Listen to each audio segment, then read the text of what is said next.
पूर्व मुख्यमंत्री बीसी खंडूरी से मिले नेता प्रतिपक्ष यशपाल आर्य। विधानसभा स्पीकर पर भी रही मौजूद। राज्य के विकास पर हुई चर्चा।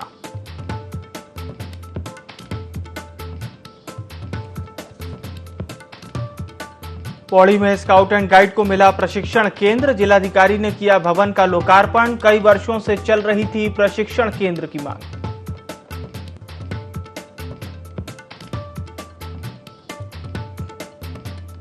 हरिद्वार के कांवड़ मेले में दिख रहे आस्था के अनूठे रंग। शिवनगरी में भगवान राम के लगी जयकारे। राम मंदिर की मॉडल वाली कांवड़ बनी आकर्षण का केंद्र।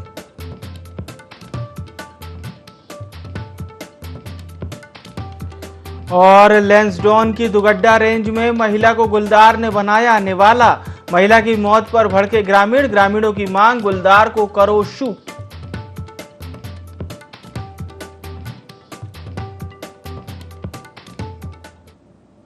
नमस्कार, देवभूमि लाइव में आप सभी का बहुत स्वागत है। मैं हूं विवेक पांडे, आपके साथ खबरें उत्तराखंड की।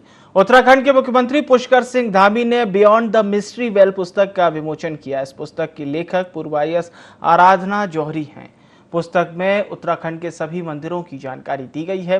इसके साथ ही साथ पुस्तक विमोचन कार्यक्रम का आयोजन मुख्यमंत्री आवास के जनता सदन में हुआ, जहां मुख्यमंत्री ने पुस्तक की लेखिका को धन्यवाद दिया और कहा कि इस पुस्तक के माध्यम से उत्तराखंड के मंदिरों की जानकारी आसानी से मिल जाएगी, जिससे लोगों को उन तमाम मंदिरों को देखने की लालसा बढ़ेगी।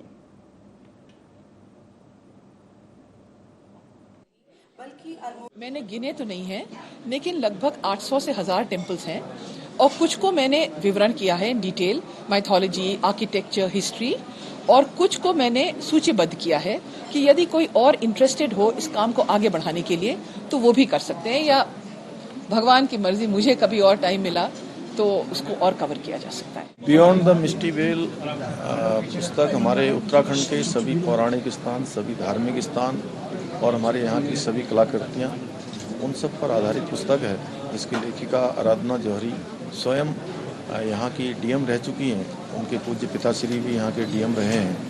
उनका उत्तराखंड से बेहद लगाव रहा है और उस नाते उन्होंने जो पुस्तक लिखी है उत्तराखंड के सुदूरवर्ती स्थानों को, जिनको हम जानते हैं और बहुत सारी जगहों को नहीं भी जानते हैं, उन सब को भी अपनी पुस्तक के माध्यम से उन्होंने उजागर किया है, पुस्तक में उसका विश्लेषण किया है। नेता प्रतिपक्ष यशपाल आर्य ने उत्तराखंड के पूर्व मुख्यमंत्री मेजर जनरल भुवन चंद्र खंडूरी से मुलाकात की। देहरादून में पूर्व CM के आवास पर मुलाकात हुई। इस दौरान विधानसभा अध्यक्ष ऋतु खंडूरी भूषण ने नेता प्रतिपक्ष का स्वागत किया। दोनों के बीच विकास से जुड़े कई विषयों पर चर्चा हुई। साथ ही दोनों नेताओं ने अपने पुराने अनुभव भी साझा किए।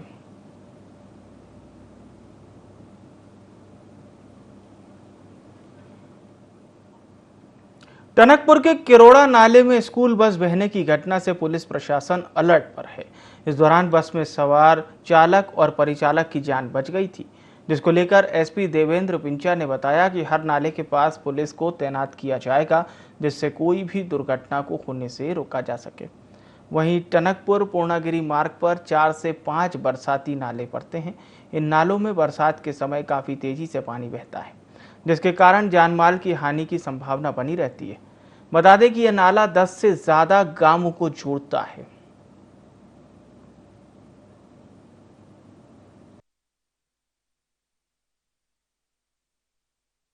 एक कह सकते हैं कि बड़ी घटना एक तरह से टल गई, हम इस चीज को यही पहलू कह सकते हैं।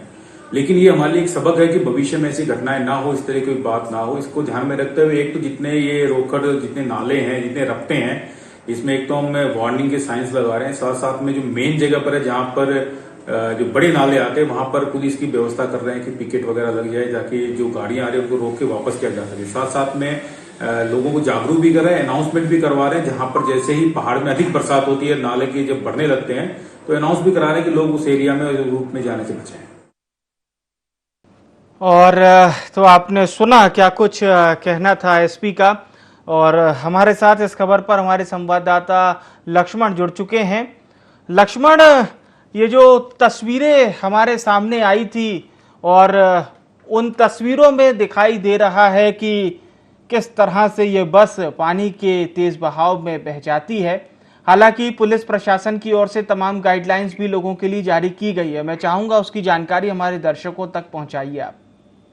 जी, मैं बताना चाहूंगा ये मामला टनकपुर का है। टनकपुर से जो पुनियागिरी को सड़क जाती है, तो स्कूल बस से एक स्कूल के वो बच्चों को लेने के लिए जा रही थी, तो रास्ते में किरौड़ नाला पड़ता, तो उसमें जो है पानी पहाड़ में हो रही बारिश की वजह से उसको काफी उफान में आया था, लेकिन बस ड्राइवर ने जो है बिना उफान को जाने बिना जो है बस उसमें डाल दी, जिसे आप वीडियो में साफ देख सकते हैं कि बस किस प्रकार से भाई वो तो गनीमत रही कि बस जो है बच्चों को लेकर नहीं आ रही थी, जो एक बड़ी दुर्घटना होने से टल गई। जी बिल्कुल बिल्कुल, बड़ी दुर्घटना होने से बची है और अच्छी बात यह है कि पुलिस प्रशासन ने भी तमाम गाइडलाइन लोगों के लिए जारी की है। बहुत बहुत धन्यवाद आपका तमाम जानकारी हम तक पहुंचाने के लिए। तो टनकपुर की ये तस्वीरें हैं, फिलहाल प्रशासन अलर्ट पर है।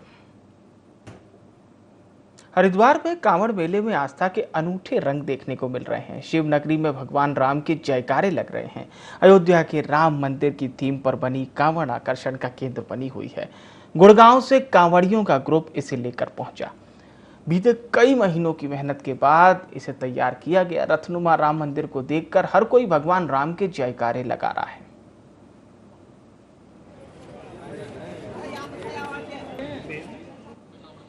चार 490 साल से हर हिंदू इसका इंतजार कर रहा था और 2 साल से कोविड की वजह से नहीं आ पा रहे थे।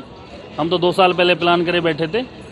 हम गुड़गांव के पास गांव है सोना में रिठौज से आए। उधम सिंह नगर की बात करते हैं। जसपुर में लगातार चोरी की वारदातें बढ़ती चली जा रही हैं। पुलिस लगातार चोरी की वारदातों पर नजर बनाकर कार्रवाई कर रही है। एक ट्रक चोरी की घटना का खुलासा करते हुए वरिष्ठ पुलिस अधीक्षक मंजूनाथ टीसी ने जानकारी दी है कि चोरी हुए ट्रक को बरामद कर लिया गया, जिसकी कीमत 20 लाख रुपए बताई जा रही है। 2 चोरों को भी पकड़ा गया है। वहीं पुलिस की सफलता पर कप्तान ने पुलिस टीम को 2000 रुपए का इनाम देने की बात कही।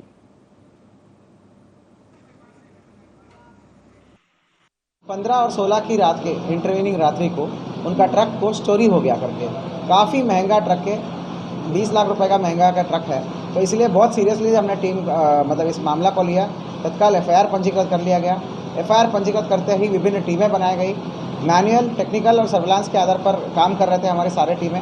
तो आज उसकी बहुत अच्छी सफलता मिली है कि ट्रक चुराने वाले 2 चोर और ट्रक 12 टायरा ट्रक दोनों बरामद हुई है। तो बहुत ही अच्छी काम हुआ है। इसके लिए मैं जसपुर पूरी पुलिस टीम को बधाई देना चाहता हूँ। 2000 रुपये का कैश रिवॉर्ड भी दूंगा मैं टीम को, और इसमें सबसे अच्छा काम करने वाला जो कर्मचारी होगा उसको मैन ऑफ द मंथ के लिए भी मैं नॉमिनेट करूंगा। अल्मोड़ा जिले में सल्ट तल्ला क्षेत्र के मुहान भतरोजा खान मार्ग पर पेड़ गिरने से यातायात बाधित रहा। गनीमत रही कि कोई भी जनहानि नहीं हुई। स्थानीय लोगों की सूचना पर वनकर्मी मौके पर पहुंचे और करीब 1 घंटे बाद ये रास्ता खुला, जिसके बाद यातायात सुचारू हो सका।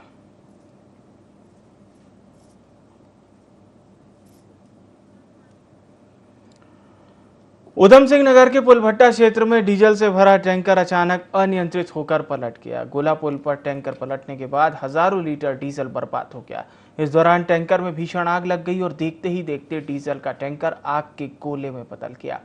घटना की सूचना मिलते ही पुलभट्टा और किच्छा की पुलिस मौके पर पहुंची, जिसके बाद कड़ी मशक्कत के बाद दमकल वाहन की मदद से इस पर आग पर काबू पाया जा सका। घटना के चलते राष्ट्रीय राजमार्ग पर लंबा जाम लगा रहा।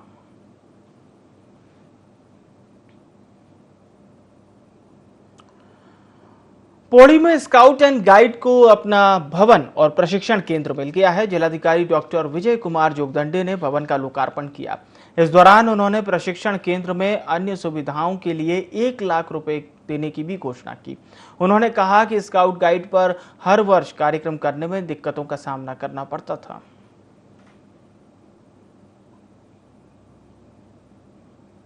स्काउट्स एंड गाइड्स की तरफ से जनपद इकाई ने एक प्रशिक्षण केंद्र जो है यहाँ पे प्रारंभ किया है पौड़ी में। उसका शुभारंभ आज किया गया है। सभी प्रशिक्षणार्थियों को और सभी उनके जो वॉलंटियर्स हैं, स्काउट्स हैं, गाइड्स हैं, इनको हम धन्यवाद देते हैं, अभिनंदन करते हैं। और भविष्य में भारत स्काउट एंड गाइड जनपद की जो विकासात्मक कार्य होते हैं, आपदा के राहत कार्य होते हैं, उसमें भी अपना योगदान देगा। और वैसे प्रशिक्षण कार्यक्रम यहाँ पे नियमित रूप से किए जाएं, इसके लिए भी मैंने उनसे अनुरोध किया है, जिनको उन्होंने स्वीकार किया। थराली में ठेकेदार संघ ने सरकारी निर्माण कार्यों में रॉयल्टी प्रपत्र जमा न करने की स्थिति में 5 गुना रॉयल्टी वसूलने के आदेश को निरस्त करने की मांग की है। इसके लिए संघ ने उप जिलाधिकारी को ज्ञापन सौंपा। संघ का कहना है कि सरकारी निर्माण कार्यों में पहले ही विभाग द्वारा रॉयल्टी काट ली जाती है। संघ ने पुराने नियम को यथावत रखने की मांग की है। साथ ही मांगे पूरी न होने पर आंदोलन की चेतावनी दी।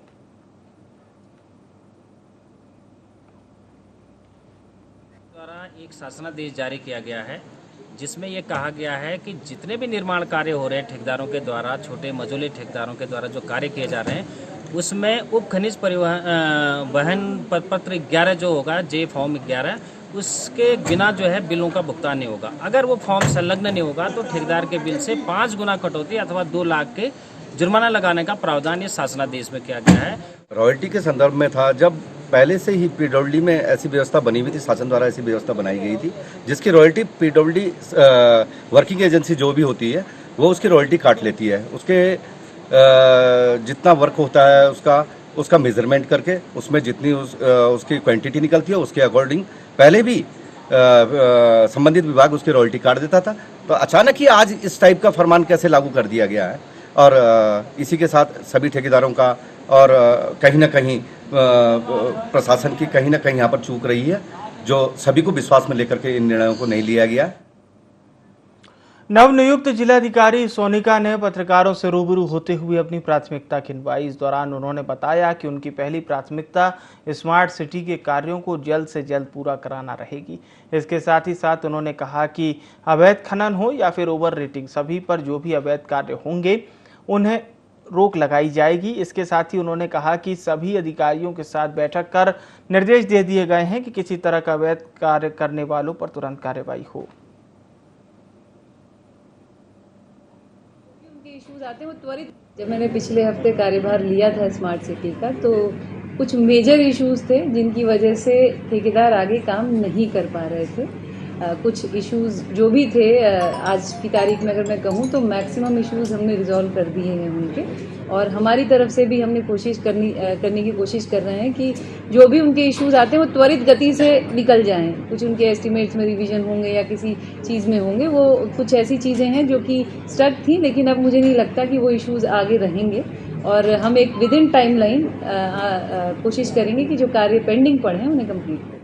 उत्तराखंड में भारतीय जनता पार्टी ने त्रिस्तरीय पंचायत चुनाव के लिए 3 सदस्यीय समिति का गठन किया है। हरिद्वार में त्रिस्तरीय पंचायत चुनाव होने हैं। भाजपा के प्रदेश महामंत्री और समिति सदस्य ने बताया कि प्रत्याशियों का पैनल तैयार करने के लिए समिति का गठन किया गया है, जो वरिष्ठ पदाधिकारियों से रायशुमारी कर जल्द प्रदेश अध्यक्ष मदन कौशिक को रिपोर्ट सौंपेगा। पैनल में किसी एक का नाम पार्लियामेंट्री बोर्ड तय करेगा।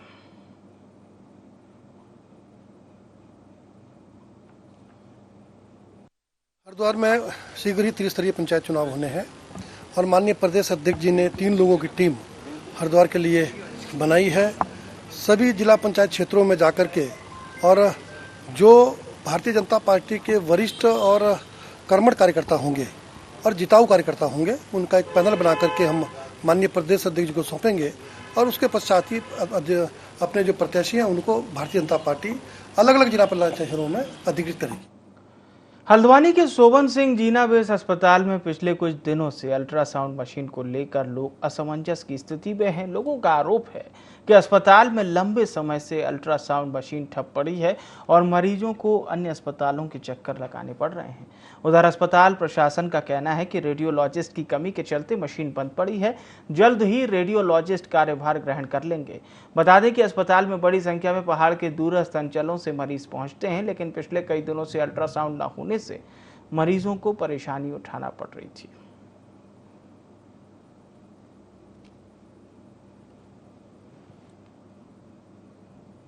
मशीन बिल्कुल सही काम कर रहा है। अभी 3 दिन पहले से हमारे रेडियोलॉजिस्ट छुट्टी गए हुए हैं क्योंकि उनकी वाइफ की तबीयत ठीक नहीं थी, और एक अल्टरनेट रेडियोलॉजिस्ट का इंतज़ाम हो गया है। वो आज किसी वजह से आज रिलीव नहीं हो पाए, वो कल को पहुंच जाएंगे और परसों से हमारा काम शुरू हो जाएगा। अमृत सरोवर को लेकर तराई पूर्वी वन क्षेत्र प्रभाग के किशनपुर रेंज में तैयारियां शुरू हो गईं, जिसमें करीब 5 लाख की लागत से 3 छोटे और 2 बड़े तालाबों को अमृत सरोवर के रूप में तैयार किया जा रहा है, जिसको भव्य रूप की देने की तैयारियां भी जोर शोर से हो रही हैं। इस दौरान किशनपुर रेंज के क्षेत्राधिकारी घना चंद चनियाल ने जानकारी देते हुए बताया कि केंद्र सरकार की अमृत सरोवर योजना के तहत जंगल में सरोवर तैयार किया जा रहा है, जिसे पूरी तरह से इको फ्रेंडली रूप से बनाया जा रहा है। इस अमृत सरोवर योजना का उद्घाटन 15 अगस्त को किया जाएगा।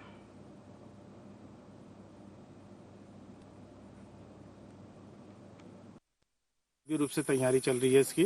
15 अगस्त के दिन हमारा झंडारोहण यहीं पे होगा, जिसमें हम शहीद के कोई भी परिवार के किसी सदस्य से या कोई स्वतंत्रता संग्राम सेनानी से या कोई गणमान्य व्यक्ति से क्षेत्र के या कोई क्षेत्र के माननीय विधायक जी या कोई मंत्री जी से इसका हम उद्घाटन करवाएंगे। और 15 अगस्त के दिन जितना हमसे बन सकता है, वैसे 20% 30% तक का टारगेट है हमारा करने का। उसके बावजूद भी हमसे जितना हो सकता है हम कोशिश करेंगे कि ये। देहरादून में जिलाधिकारी सोनिका एक्शन मोड में है, जिसके तहत जिलाधिकारी ने आपदा प्रबंधन केंद्र का निरीक्षण किया। इस दौरान जिलाधिकारी सोनिका ने जनपद की तमाम तहसीलों में बनाए गए कंट्रोल रूम को सतर्क रहने के भी निर्देश दिए।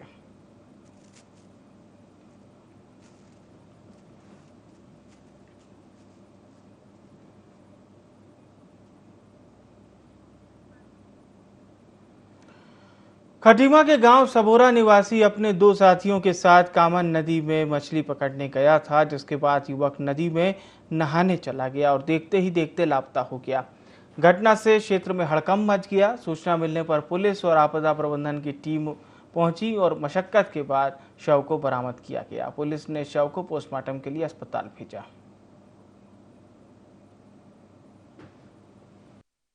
सर, हमारे बड़े भाई थे, वो जंगल में कामन नदी की तरफ गए थे घूमने, तो वो नदी में नहाने लगे। उनके साथ 2 जने और भी थे, तो वो नहाते नहाते अचानक डूब गए। तो साथ वालों ने उनको बचाने की बहुत कोशिश की, काफ़ी खोजबीन भी की, लेकिन नहीं मिलाई बॉडी। फिर उसको SDRF को बुलवाया गया, उन्होंने भी काफ़ी कोशिश की, लेकिन कुछ नहीं हुआ। फिर आज सुबह करीब 6 बजे के लगभग बॉडी अपने आप ऊपर आ गई। दिया के पास एक व्यक्ति जिसको उनको 45 वर्ष बताई जा रही है, उसके डूबने की सूचना थी।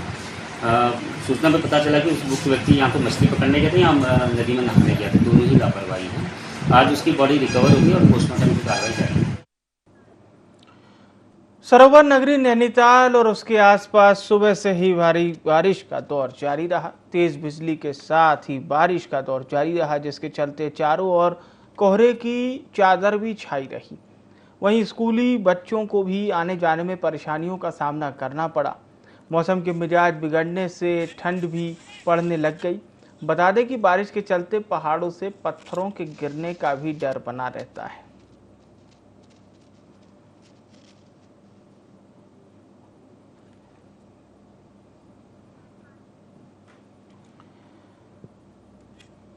मौसम विभाग ने बारिश को लेकर 20 जुलाई को रेड अलर्ट जारी किया है। रेड अलर्ट के लिए देहरादून, टिहरी, पौड़ी, नैनीताल, चंपावत, ऊधम सिंह नगर, हरिद्वार जिलों के कुछ स्थान शामिल हैं।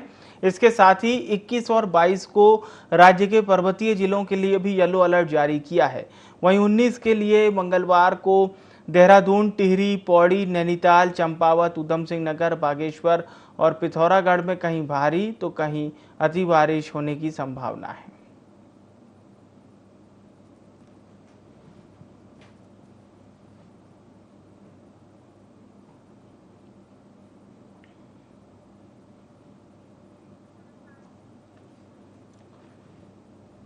ऊधम सिंह नगर के जसपुर में भारी बारिश के कारण शहर के कई हिस्सों में जलभराव की स्थिति बन गई है और शहर में पानी की निकासी न होने के कारण लोगों को काफी परेशानी हो रही है। वहीं लोगों ने कई बार इसकी शिकायत नगर पालिका में की, लेकिन शिकायत के बाद भी कोई कार्रवाई नहीं की गई। इस दौरान दुकानदारों ने बताया कि दुकानों और मकानों में पानी भर जाता है, जिसके कारण लोग बाजार नहीं आते हैं।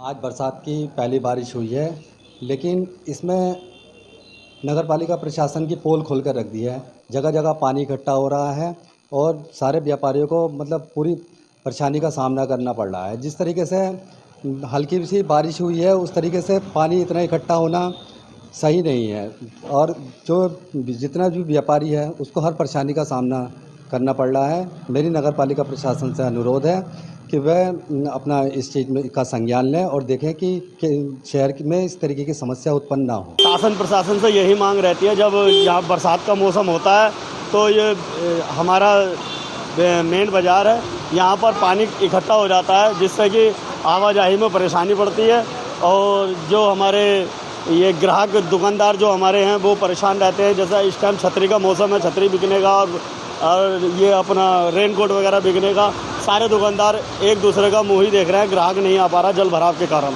यही मांग है कि ये जल्द से जल्द इस समस्या का निदान करें। मसूरी में नगर पालिका अध्यक्ष अनुज गुप्ता ने अपने विरोधियों पर तंज कसते हुए कहा कि जो लोग अतिक्रमण के नाम पर विरोध कर रहे हैं वे राजनीति से प्रेरित हैं और उन्हें शहर से कोई सरोकार नहीं है। उन्होंने कहा कि नगर पालिका और स्थानीय प्रशासन द्वारा मसूरी में अवैध अतिक्रमण को लेकर अभियान चलाया गया, जिसको लेकर कुछ लोग राजनीतिक रोटियां सेकने से बाज नहीं आ रहे हैं। इसके साथ ही साथ उन्होंने कहा कि शहर के कार्यों से उन लोगों का दूर दूर तक कोई वास्ता नहीं है, उनका काम केवल अपना विरोध दर्ज कराना है।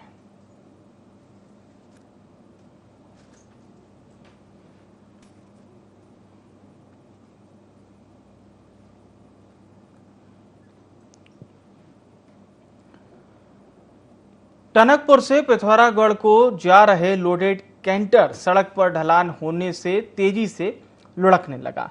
बिना चालक के कैंटर लगभग 50 मीटर दूर तक लुढ़का और सड़क किनारे बने क्रैश बैरियर से जाकर टकरा गया। इस दौरान बैरियर होने की वजह से कैंटर खाई में गिरने से बच गया। गनीमत रही कि सामने से कोई वाहन नहीं आ रहा था, जिससे भीषण सड़क हादसा टल गया।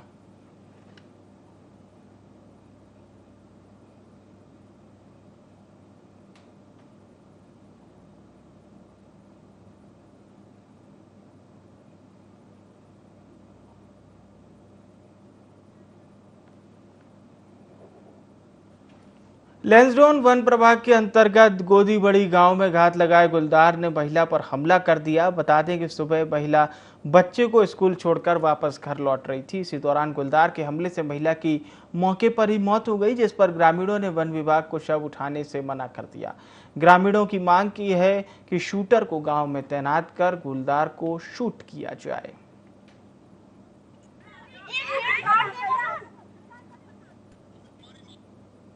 गुलदार ने उठा के अपना निवाला बनाया। ये साहब दूसरा कांड है जो कि अभी आज ये हादसा हुआ है। सुबह 7 साढ़े 7 बजे से ये हादसा हो रखा है। प्रशासन अभी तक नहीं आया। 1:45 घंटे हो गए साहब घड़ी के मुताबिक, लेकिन प्रशासन को कोई मतलब नहीं है, कोई किसी को खाए। ये साहब क्या करते हैं, गुलदार को पकड़ा है, उसके बाद उन्होंने दूसरी जगह जाके छोड़ दिया। आज चोटी घटना होने के बाद भी वन विभाग, फॉरेस्ट, डीएफओ, रेंजर सब नींद पे सोए हुए हैं और ये स्थिति अभी 1 साल के अंदर इसी गांव में ये दूसरी घटना है। ठीक है, और इसमें पूरे गांव वाले आक्रोशित हो रखे हैं कि शासन प्रशासन कर क्या रहा है। बाघ द्वारा एक महिला को का शिकार कर लिया गया, जो बड़ी एक दुखद घटना है। हमारी संवेदनाएं हैं, जिला कार्यालय में इस संबंध में बात हो चुकी है, डीएफओ साहब से भी बात हुई। ग्रामीणों का आक्रोश इस बात से है कि यहाँ पे घटनाएं निरंतर लगातार होती जा रही है। तो जो भी चीजें डीएम साहब के निर्देश आएंगे उस क्रम में आगे जांच होगी। उसमें दूसरा भी मौके पे जो कार्यवाही होनी थी, यहाँ पे बॉडी को हमने पंचायतनामा भरना था। मौके की कार्यवाही जो होती है, जो महत्वपूर्ण होती है, अति महत्वपूर्ण, आगे की घटनाएं जो आगे की जो भी कार्यवाही होगी उसके बाद ही संपन्न हो पाती है। रोडवेज स्टेशन चंपावत में प्राइवेट टैक्सी को पार्क करने के मामले में लोहाघाट के रोडवेज कर्मी भड़क गए। रोडवेज कर्मियों ने जिला प्रशासन के खिलाफ नारेबाजी करते हुए विरोध प्रदर्शन शुरू कर दिया। उन्होंने कहा कि अगर जल्द प्रशासन ने इस पर कार्रवाई नहीं की तो वे आंदोलन करने के लिए बाध्य हो जाएंगे।